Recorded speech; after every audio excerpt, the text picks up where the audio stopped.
What's up, good people? Mark Holmes here, and as always, I want to say thank you all for watching, commenting, subscribing, and being part of the Joe Boo Sports Report. Without you guys, as well as you ladies, you know that this literally does not work. I hope everybody's having a great day. Sorry I haven't been able to post a whole lot.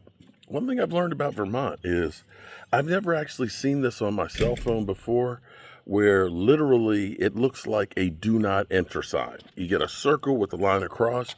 My wife, who has an iPhone, hell with those iPhones. Brian, screw your iPhone. But an iPhone that says just SOS. I was like, what is that? I mean, she's like, I don't know, I've never seen that before. Literally, you go places and there is no signal. Nothing. I didn't think that actually happened in America. I mean, I literally went to Puerto Rico after devastation there, and I didn't see that kind of shit on my phone. So it's been hard to get stuff posted in here, as you guys know, last night when I tried to do my live stream. So something I want to touch on, and it's going to be short and sweet because it takes forever for anything to upload. We're actually over here at the Hope, basically their church and things that have all the tools and stuff, and we've been getting all the tools and things together. We've done site visits and stuff for the houses we're going to be working on and coming up with a game plan. My house is going to have more work done on it than anything. We're going to be doing basically a big reveal. What's crazy is she doesn't know what's about to hit her. She don't know. Because she was just hoping, it's like, if they can just get the cabinets put down the vinyl flooring, then that would be great. No, screw that vinyl flooring. We ain't putting no glue down. We're going to put down a nice laminate floor. We're going to get the cabinets, which are raw, painted before we put them up.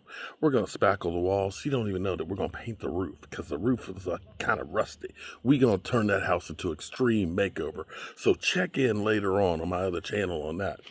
But be that as it may, Mazi Smith. You know, I like Dan Quinn. I like Dan Quinn a lot. I liked how Dan Quinn took the Dallas Cowboys defense, which was a shit sandwich. And I mean, it was a shit sandwich. It was kind of like a steak and cheese. A shit sandwich. I'm sorry, a cheesesteak. Steak and cheeses are good. But those cheesesteak from Philly, that's a shit sandwich.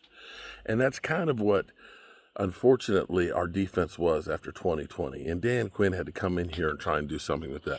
And to his credit, he did turn that defense into a defense that was like number one at taking away the football and rushing the passer. But not everything was perfect on there. We couldn't stop the run. And as much as I looked at Dan Quinn as a father figure, he's like, set this here. Oh, yeah, there we go. As much as I want to look at Dan Quinn and say, he was a father figure to a lot of the guys. That guy who, you know, he knew how to pat the guys on the back, and he's up in the booth, you know, leading the team and everything else from there, calling the plays. And you see him, yeah. Well, we've got something that's totally different with Mike Zimmer. Mike Zimmer says, you know what? I always like to be down on the field, and I like that because when a guy screws up, when a guy literally tackles an offensive lineman, or ends up having a late hit on the quarterback, okay, or runs into the punter, I want that little mother humper that scares the piss out you. I want to see him go off on them on the sidelines, so that way they will be held accountable for what they do. Now, my wife's laughing at me with the other people over here, okay, because she's like, see, I got to put up with this stuff all the time. You talking about me, aren't you? Yeah, she's talking about me. Okay. Be that as it may, it sounds like Dan Quinn let me down when it came to Mazi Smith. For whatever reason, it seems like Dan Quinn has a fat aversion. Now, I wonder, here's what I wonder. Dan Quinn, when you look at Dan Quinn, see, he's kind of stuck. He's not like me. See, I look like it right now. I look like a one technique guy. Okay, because that's what I was. I was a nose guard, not nose tackle, because they had our own definition. Nose guard. That means that's the big fat guy in the middle. And see, I look like a nose guard. Okay, and I'm betting Dan Quinn was a little fat when he was playing nose guard. Yeah, at Salisbury State. I bet you he was a little bit fat. I bet you people said, you're a short, fat guy. And I bet you that he doesn't like that. That's why he looks at guys that are taller, stretched out. They may be 280, 300 pounds, but they're 6'6", so they don't look like a fat guy. He doesn't like fat guys. He didn't like Quentin Bohannon. He didn't like John Ridgway, who's been making hay. John Ridgway's been making hay for the Commanders. Shout out to John Ridgway. He's one of my favorites. I follow him on Instagram, even though he's a Commander, and he follows me back. So shout out to John Ridgway. Another one of those fat guys. And then, of course, Mazi, who was 330 when he got here. He was a one technique fat guy. And I'm betting that Dan Quinn looked in the mirror and said, that used to be me. Sloppy fat. And I don't want a guy who's sloppy fat. I want a guy who can rush the passer. So basically, he didn't work the same with Mazi Smith. Even though he was the number one pick for the Cowboys, he kind of kicked him to the curb. And what Mike Zimmer is doing, Mike Zimmer puts him kind of on blast and says, look, we got to start over with Mazi, that he's been screwed up because what they tried to do with him, and I just told you guys this. See, this is the thing. You have to understand, I'm crazy. They called me Crazy Mark in college. It still sticks. I'm crazy. And I'm crazy because I played in the middle. You have to be crazy to play in the middle because you literally gets no glory. Your nose is right there in front of the freaking football, but you can't touch it. You got guys like Jason Kelsey who literally admits, I got CTE now. Shout out to him for getting the job and kicking RG3 to the curb. I think that that's a mistake right there. He's going to be working for ESPN's Monday Night Football and all that. But be that as it may, I digress. Forgive me. For whatever reason, Dan Quinn does not like one technique guys and did not put in the time with Mazi Smith and tried to make him something that he's not. And people don't seem to understand. They don't believe me. But there's a big difference, okay? Let me see if I can show you the difference, okay? If I'm a nose tackle, this is how close I am to the center. This is how close I am to the guy that I have to hit.